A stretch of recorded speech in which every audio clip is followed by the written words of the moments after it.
Trust in Toyota is very high. It's the highest. And trust in Ford is the absolute lowest. This is a pretty big deal. But let's, put a little note on this title. This is according to, this is dealer trust in their brand.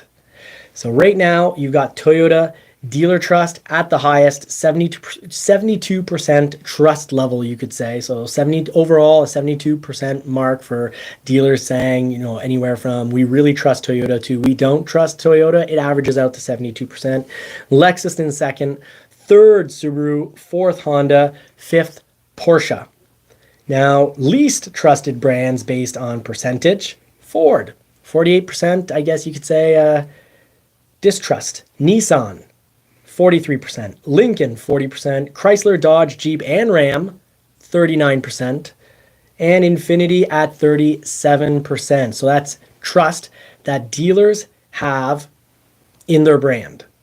What do you think? Please let us know in the comments section. What do you think could be the cause of this? Why would dealers at Toyota trust so much more, almost basically not quite twice as much, but they've got a huge amount of trust for the brand, and not so at, Ford, Dodge, Jeep, Chrysler, Lincoln, and Nissan? Drop a comment, hit the thumbs up button, subscribe, turn the bell notification on. What do you think could be causing this mistrust? How could they maybe fix this? I don't know if the number of recall affected, because I know people doesn't love it that much, even if it's not always that bad. It's not always a big security recalls. Maybe it could have an effect. I printed out last week this thick of recalls. And most of it was for absolute nonsense that no one cares. But Ford's like, hey, this is small, but we want the product to be as good as it possibly can. And sometimes they're forced, even though it's ridiculously small. Heck, there was way back when the most ridiculous one from about a year ago was the Lincoln chime for I think it was your door being slightly open. It wasn't quite long enough, the chime, to warn you, and it was missing like a quarter of a second or a half second, and Ford was forced into a recall for this, and it's very minor. Yeah, and the second thing I could see, it's that the brands here that is the most trusted brands are also the brands that doesn't have that much inventory. So maybe people say, correct me if I'm wrong, they sell it a lot, so that's the good brand. Yeah, we need to go there. Yeah, that's right. I trust I'm a Toyota dealer, and I really trust my brand because they let me rip people off and make tons of money. Who doesn't like making money? I love Toyota. I'm a dealer making millions. Honestly, buy it. I need to go buy it. No, but this isn't people's trust for the brand. This is dealer trust for the brand.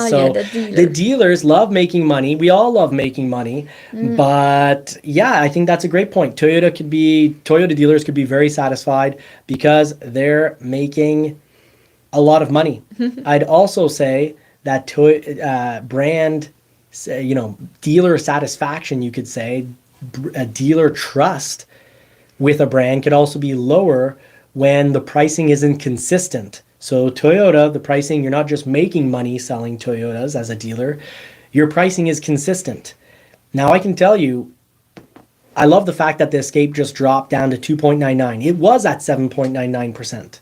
I love it because it's like, wow, these Escape plugins are going to be, these Escapes are going to be super hot items at this interest rate. This is incredible. But I can also tell you, there's part of me that's like, ooh, I just lost a bit of trust because now I've got customers coming back who bought 1 or 2, 3, 4, 5 months ago being like, hey, I saw this online. What is this? And they're mad. And as dealers, we have to deal with that. And then if, no manufacturer is going to sit back and go, oh, okay, we'll change all the contracts. You'll get, we're going to lose a whole lot of money. Call back all your clients from the last 6 months. We'll give them all the better interest rate. No. Same thing happens with your Lightning. Same thing with the Lightning. I called Ford. I'm a dealer.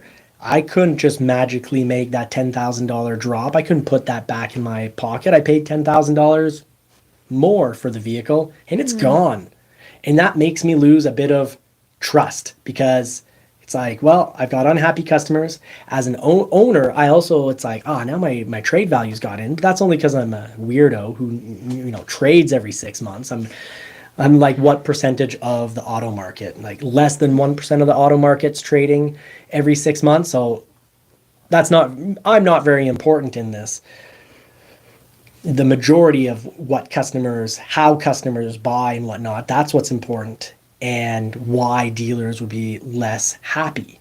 I think there's also the whole EV move. Toyota doesn't have a whole bunch of EV models or a ton of popularity, demand, and so many questions on all those electric vehicles that don't exist at Toyota. Because when it comes down to it, manufacturers, brands that offer electric vehicles generally mean that the dealership makes so very little money selling these vehicles that are new technology. So they take longer to sell. They take so much longer to explain selling and explain at delivery and explain when people come back. You're paid next to nothing to sell these EVs and you're supposed to be happy about it. I think that has you lose a little bit of trust. Plus, you have customers really upset when the price, if they wanted to trade and they're like, or they want that $10,000 price drop, but they bought 2 months ago and they're not getting it, you have to deal with an unhappy buyer that you don't have a solution for. So I think that's part of why there's trust issues. Nissan, guess what? Someone in our neighborhood has a major expensive issue with their electric EV Nissan. So I can understand dealers that are having to deal with, Leafs that have this issue and, it's not getting fixed by the manufacturer. They could very well fairly be losing trust in the brand because they're like, man, I'm dealing with, some very upset customers. That's true.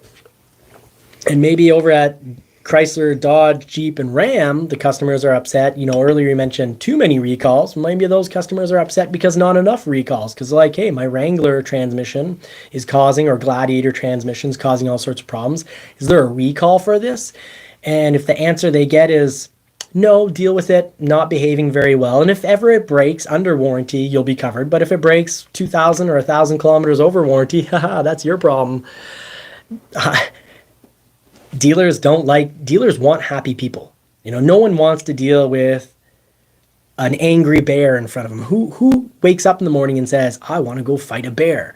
Well, no one wakes up in the morning either and says, I want to go argue or, have no positive solutions for an unhappy individual. Heck, sometimes maybe fighting the bear is better than dealing with a little physical damage is sometimes better than a bit of mental damage. So that's what's going on. You've got less trust going on. We'll follow this story more so. Ford's going to be the number one winner this year for having the most recalls, but sometimes having a lot of recalls also means having a product that works, continues to work. So just keep that in mind. The company cares to have clients that are happy with the product. They're willing to spend their money to make sure that the product works to its fullest. That's a really good point. Because it costs a lot for them. They need to change the piece. They need to advise you by mail. So it costs something to advise everybody in the region. And then there's the part, the time. Yeah. That's all very expensive. So it's not just for fun. If they do it, they want to show that they care.